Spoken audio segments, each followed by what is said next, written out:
How to sync Facebook friends to TikTok. Hi everyone, welcome back to our channel. This is Rose and I will guide you to sync Facebook friends to TikTok. Without further ado, let's get started. Launch TikTok.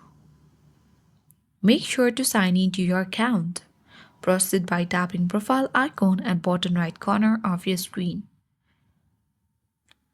Now tap three-line menu icon at top right and navigate to setting and privacy. Now choose privacy option and select sync contacts and Facebook friends. Here you got the option to sync Facebook friends. You simply need to turn on the button for it and tap on OK button to give TikTok access to your Facebook friends. A new interface will open where you have to log into your Facebook first. So let's tap on continue button. And with this, you have successfully synced Facebook friends to TikTok. I hope this guide was helpful. If it was, then don't forget to like, share and comment. Thank you for watching and I'll see you in the next video.